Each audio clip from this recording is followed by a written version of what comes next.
Livro O Caminho Infinito, de Joel Goldsmith, capítulo 3. O Cristo. Uma antiga escritura revela: é difícil de se entender.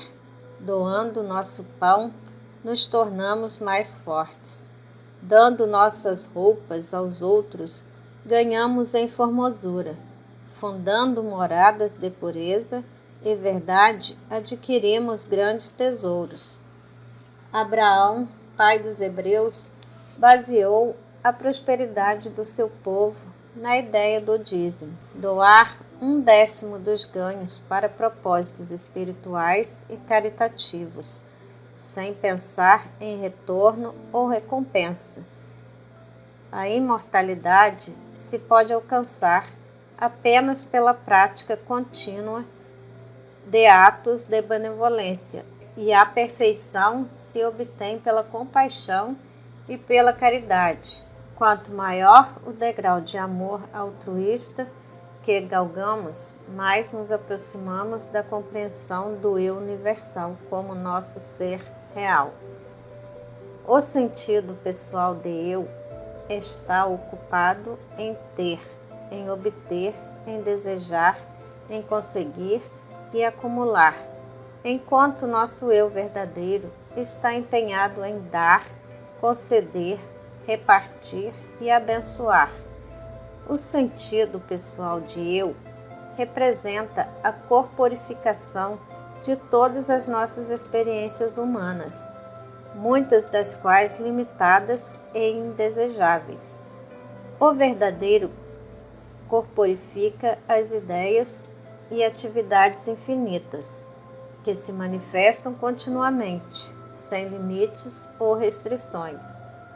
O pequeno eu preocupa-se basicamente com seus problemas pessoais e seus negócios, dilatando seus limites para incluir neles seus parentes próximos e seus amigos. O sentido pessoal muitas vezes avança além, envolvendo-se em trabalhos caridosos e de assistência comunitária, mas quando analisamos seus motivos, percebemos tratar-se de ação governada pelo próprio sentido pessoal. O eu verdadeiro alimenta sua vida do centro do seu próprio ser, abençoando todos os que dele se aproximam. É reconhecido pelo seu altruísmo e desinteresse, por não buscar o reconhecimento, a recompensa ou qualquer engrandecimento pessoal. Não se trata de uma entidade sem vigor ou de um boneco que possa ser manipulado pelos mortais. De fato, não pode nunca ser visto nem compreendido pelos mortais. Recordo-me de 2 belos exemplos que, em quadros comoventes, revelam as diferenças entre o pequeno eu pessoal e o eu imortal. Siddhartha, que abandonara o lar e a família em busca da verdade, recebeu por fim a iluminação, tornando-se o Buda, o iluminado, ou poderíamos dizer, o Cristo do seu tempo. Seu pai, grande rei, sentindo a morte se aproximar e desejando rever o filho, mandou procurá-lo, pedindo que retornasse. Ao rever o filho, percebeu que o perdera, em sentido pessoal de pai e filho, mas, assim como tentou reconquistá-lo, disse o rei: eu te daria meu reino, mas se o fizesse, teria para ti o mesmo valor da cinza. Buda respondeu-lhe: sei que o coração do rei transborda de amor, mas deixe que os laços do amor que te prendem ao filho que perdestes enlacem igualmente todos os teus súditos. Assim, em lugar de Siddhartha, receberás algo muito maior. Receberás o iluminado, o mestre da verdade, o pregador da retidão, e ainda a paz de Deus em teu coração. O outro exemplo diz respeito ao grande mestre. E falando ainda à multidão, estavam fora a sua mãe e seus irmãos, que desejavam falar-lhe. E disse-lhe alguém: Eis que estão lá fora tua mãe e teus irmãos, querendo te falar. Mas ele respondeu àquele que o chamara: Quem é minha mãe e quem são meus irmãos? E abrindo seus braços, apontando seus discípulos, disse: Pois qualquer um que faça a vontade do meu Pai, que está no céu, este é minha mãe, minha irmã e meu irmão. À medida que nos tornamos espiritualmente iluminados, somos procurados por aqueles que buscam se libertar de diversas formas de trevas materiais, da doença, do pecado, do medo, da limitação, da agitação e da ignorância. E nós podemos defrontar estas necessidades impersonalizando tanto o bem como o mal e compreendendo que a harmonia é uma atividade e uma qualidade da alma que se expressa universal e individualmente. Na meditação ou comunhão, nos tornamos receptivos à verdade, que se desdobra dentro de nós, e a isto nós chamamos de oração. Nosso orar não deve ter ligação com o chamado paciente. De fato, a oração não é um processo, uma combinação de palavras ou pensamentos, de locações, de declarações, de afirmações ou de negações. A oração é um estado de consciência no qual experimentamos a percepção da harmonia, da perfeição, da unidade, da alegria, da paz e do domínio.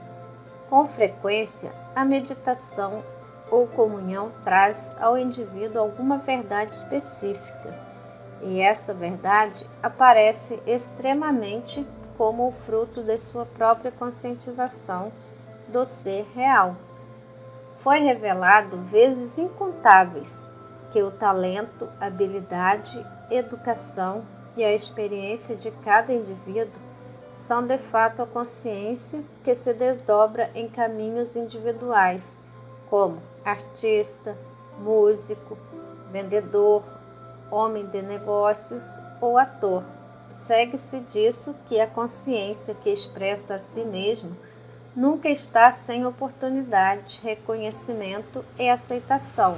Assim, não pode haver dom sem reconhecimento, um talento ou habilidade sem expressão, um esforço sem recompensa. Uma vez que todos os esforços e ações são consciência, expressando suas infinitas capacidades e possibilidades, a percepção consciente desta verdade fará dispersar a ilusão de desemprego, a falta de recompensa ou de reconhecimento. Contudo, guarde isso muito bem. A repetição dessas palavras sem uma parcela de sentimento da verdade que encerram será como nuvens sem chuva, vãs repetições. Desta mesma maneira, já foi revelado que apenas uma vida e que esta única vida nunca está sujeita ao perigo de doença, de acidente ou morte. Esta vida é a vida do ser individual. Nunca é necessário tratar diretamente uma pessoa ou um animal, mas estar sempre alerta para nunca aceitar a ideia ou sugestão de qualquer outra presença, poder ou atividade que não a única vida, a única lei, a única alma. O viver constantemente nesta consciência do bem, da harmonia, dissipará a ilusão dos sentidos, quer se manifeste como pessoa doente ou pecadora. O simples declarar ou afirmar constante desta verdade nos seria de bem pouca valia, enquanto sua conscientização ou sentimento se nos manifestará como cura, como modificação, como renovação e até mesmo como ressurreição. Recentemente escrevi a um amigo por ocasião de seu aniversário e creio que ele gostaria que eu compartilhasse com vocês as ideias que me ocorreram no caso. Quanto aos votos de aniversário, eu apenas gostaria que não tivesse qualquer aniversário, de modo que lhe tornasse familiar a ideia de continuidade da existência consciente, sem parada ou interrupção, a conscientização do desenvolvimento progressivo. Na verdade, não há uma interrupção na continuidade da consciência que desenvolve, nem pode a consciência deixar de estar cônscia do corpo. Assim como você jamais perde a consciência musical, ou artista, ou qualquer outro talento que porventura possua. A consciência se desdobra de dentro para fora, de uma fonte iluminada da infinitude do seu ser, para a percepção individual de si mesma, em infinitas variedades, formas e expressões. A morte é a crença de que a consciência perde a percepção do seu corpo. A imortalidade é a compreensão da verdade de que a consciência está eternamente ciente de sua própria identidade, corpo, forma ou expressão. A consciência cônscia do seu infinito ser e corpo eterno é a imortalidade atingida no aqui e agora. A percepção da consciência da manutenção de sua própria identidade e forma é a vida eterna. A percepção da consciência que se desdobra eternamente nas formas individuais da criação ou manifestação é a imortalidade demonstrada aqui e agora. Esta consciência é você.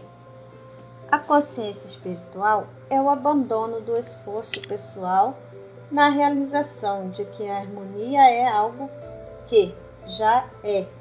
Esta consciência, com a renúncia ao esforço pessoal, é atingida quando percebemos o Cristo dentro de nós como uma realidade presente. O Cristo é a atividade da verdade na consciência individual. É mais uma receptividade à verdade do que a sua verbalização. Na medida em que conseguimos a quietude interior, tornamo-nos sempre mais receptivos à verdade que se nos revela dentro de nós mesmos. A atividade desta verdade na nossa consciência é o Cristo, a própria presença de Deus. A verdade recebida e mantida continuamente em nossa consciência é a lei da harmonia em todas as nossas vicissitudes. Ela governa, dirige, orienta e suporta todas as atividades da vida cotidiana. Quando nos aparecer a ideia de doença ou carência, esta verdade onipresente será o nosso curador e nosso recurso, será mesmo nossa saúde e nosso suprimento. Para muitos, a palavra Cristo continua sendo um termo mais ou menos misterioso, uma entidade desconhecida, algo raramente ou nunca vivenciado diretamente. Se, porém, quisermos nos beneficiar com a revelação da presença divina ou poder dentro de nós, feita por Cristo Jesus e outros, teremos de modificar este estado de coisas. Devemos chegar à experiência do Cristo como uma revelação permanente e contínua. Temos de viver com a percepção consciente e contínua da verdade interior ativa, mantendo sempre uma atitude receptiva, ouvidos atentos. Não demorará para que tenhamos a experiência do despertar interior. Esta é a atividade da verdade dentro da consciência ou o Cristo que alcançamos. Uma tal compreensão do Cristo que nos esclarecerá a respeito da oração. todas as definições do dicionário são unânimes em conceituar a oração com base na crença errônea de que haja um Deus em algum lugar, a esperar que lhe imploremos de algum modo. Então, se pudermos encontrar este Deus bem disposto, teremos nossas orações respondidas favoravelmente, a menos que, logicamente, nossos pais ou avós, até a terceira ou quarta geração, tenham pecado, e neste caso seremos imputáveis pelos seus pecados, e teremos nossas orações jogadas na cesta do lixo do céu. Nós temos um sentido diferente do que seja a oração. Percebemos que qualquer bem que nos aconteça é o resultado direto da nossa própria compreensão da natureza do nosso próprio ser. Nossa compreensão da vida espiritual se desenvolve à medida da nossa receptividade à verdade, não orando a Deus, mas deixando que Deus se revele e se manifeste a nós. Este é o mais alto conceito de oração. É alcançado quando dedicamos alguns minutos, tanto de dia como de noite, à meditação, a comungar, a escutar. Na quietude, chegamos a um estado de receptividade que nos abre o caminho para sentir ou para perceber a presença real de Deus. Esta percepção ou sentimento é a atividade de Deus. A verdade em nossa consciência é o Cristo, nossa realidade. Normalmente, vivemos imersos num mundo sensorial e nos preocupamos apenas com o objeto de nossos sentidos. E isso nos traz nossa experiência de bem e de mal, de dor e de alegria. Se nós, através do estudo e da meditação, nos voltarmos mais para o lado mental da vida, veremos que nossos pensamentos se tornam mais elevados e com isso teremos melhores condições à medida que refinamos nossas qualidades mentais e manifestamos mais paciência, mais gentileza, caridade e perdão. Essas qualidades se refletirão sobre nossa experiência humana. Mas não paremos por aqui. Mais alto que o plano do corpo e da mente está o domínio da alma, o reino de Deus. Aqui encontramos a realidade do nosso ser, nossa natureza divina. Não que o corpo e a mente estejam separados ou afastados da alma, apenas que a alma é o recôndito mais profundo do nosso ser. Nos domínios da alma encontramos completa tranquilidade, paz absoluta, harmonia e domínio. Aqui não encontramos nem bem nem mal, nem dor nem prazer, apenas a alegria de ser. Estamos no mundo, mas não pertencemos a ele, pois não mais vemos o mundo dos sentidos como aparenta ser, mas, tendo despertado nosso sentido espiritual, nós o vemos como ele é. Vemos a realidade através das aparências. Até aqui buscamos nossa felicidade no universo objetivo, em pessoas, lugares ou coisas. Agora, porém, através do sentido espiritual, do sentido da alma, o mundo todo tende a nos trazer seus presentes, embora não mais pela busca direta de pessoas ou coisas, mas servindo-se destas como canais. No sentido material, pessoas e coisas são os objetivos, aquilo que desejamos. Através do sentido da alma, nosso bem se desdobra a partir do nosso interior, embora se apresente como pessoas e condições melhoradas. O sentido da alma não nos priva dos amigos, da família e do conforto da existência humana, mas nos dá isso com maior segurança, num nível de consciência mais alto, mais belo e duradouro. Por muitos séculos, a atenção foi focalizada em Jesus Cristo como o Salvador do homem. E ao longo deste século, o sentido espiritual da vida oscilou entre dois extremos, entre a luz e as trevas. Um mestre do século XVI escreveu: Cristo Jesus chamou a si mesmo de luz do mundo, mas completou dizendo que seus discípulos também eram a luz do mundo.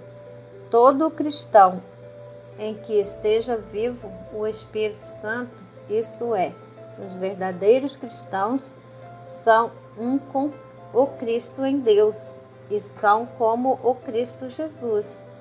Portanto, eles terão experiências semelhantes e o que Cristo Jesus fez, eles também farão. Nossa tarefa é a descoberta do Cristo na própria consciência. Reconhecemos com alegria e amor profundo o quanto do Cristo foi alcançado, não só por Jesus, mas por muitos videntes espirituais e profetas de todos os tempos. Nosso coração está cheio de gratidão pela revelação do Cristo para tantos homens e mulheres de nossos dias. E olhamos agora para a frente, para a realização do Cristo em nossa própria consciência. O reino de Deus está em vós, e aquele que o procura fora de si mesmo nunca o encontrará, pois fora de si mesmo ninguém pode ver ou achar Deus, pois aquele que procura Deus, em verdade, já o tem. Temos de compreender a palavra consciência, pois só podemos comprovar aquilo de que estamos conscientes. Como estamos em termos de consciência? Somos ainda mortais? Ou já renunciamos à nossa individualidade material e reconhecemos ser o Cristo a plenitude, a presença de Deus? Algum dia teremos de abandonar o esforço para tudo conseguir e reconhecer a nós mesmos como sendo o eterno doador em ação. Temos de alimentar 5.000 pessoas sem ter a preocupação de onde virá o alimento. A multidão pode ser alimentada pela nossa cristicidade. E onde estaria, pois, a carência, a não ser na crença de que somos apenas humanos? Temos de nos livrar desta crença e proclamar nossa verdadeira identidade. Quando nos deparamos com as pessoas ou circunstâncias que têm aparência de mortalidade, devemos reconhecer: Tu és o Cristo, o Filho do Deus vivo. E aquilo que nos aparece como mortal é ilusão. É nada. Não temos de temer nenhuma circunstância mortal ou material, uma vez que reconhecemos sua nulidade. A verdade é simples. Não há verdade metafísica profunda ou misteriosa. Ou é verdade ou não é verdade. E não pode haver verdade profunda ou superficial, nem pode haver diversos graus de verdade. Para a verdade ser verdade, deve ser verdade absoluta. Ocupamo-nos agora com a verdade de que nós individualizamos o poder infinito. Não devemos procurar um poder fora ou separado de nós mesmos. Nós individualizamos o poder infinito na medida da nossa conscientização da verdade. A vida que é Deus é nossa vida. Há apenas uma vida, e esta é a vida de todos os seres, de todos os indivíduos. Nós individualizamos esta vida eterna, e não há menos Deus em alguns seres do que em outros. E esta vida em todos é sem doença e imortal. Nossa consciência desta verdade é a influência curadora dentro de nós. Existe apenas uma consciência. Deus em nós se individualiza esta consciência onipotente e onisciente. Por isso, nossa consciência é o socorro sempre presente, em qualquer circunstância.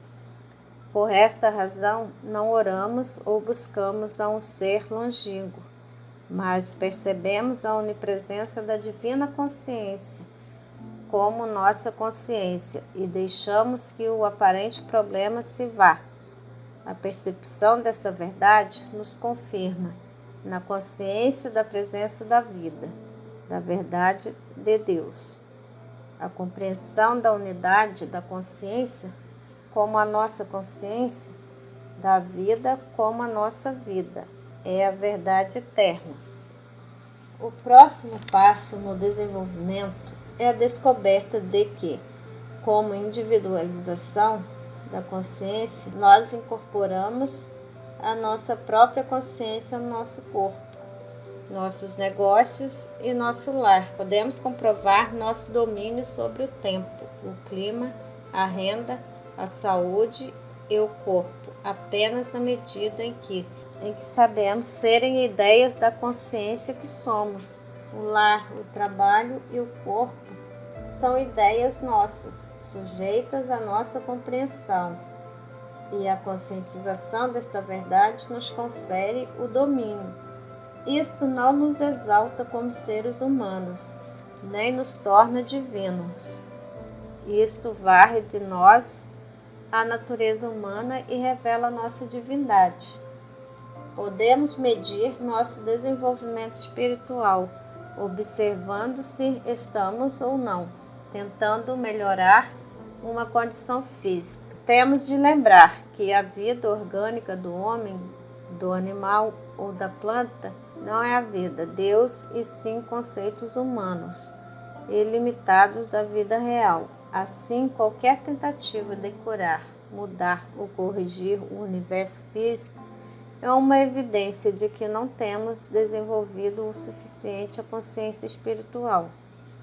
O Cristo Consciência reconhece que toda a vida é Deus, mas percebe que aquilo que nos aparece como visão ou som materiais não é a vida, mas mera ilusão ou um falso sentido de existência.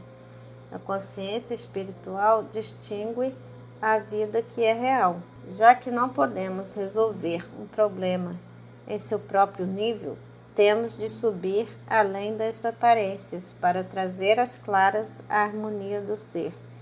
Aquilo que recai sob os 5 sentidos não é a realidade das coisas. Assim, não podemos julgá-las neste nível. Deixando de lado as aparências, damos as costas ao quadro que se apresenta aos nossos sentidos e começamos a ter consciência da realidade, daquilo que é eterno.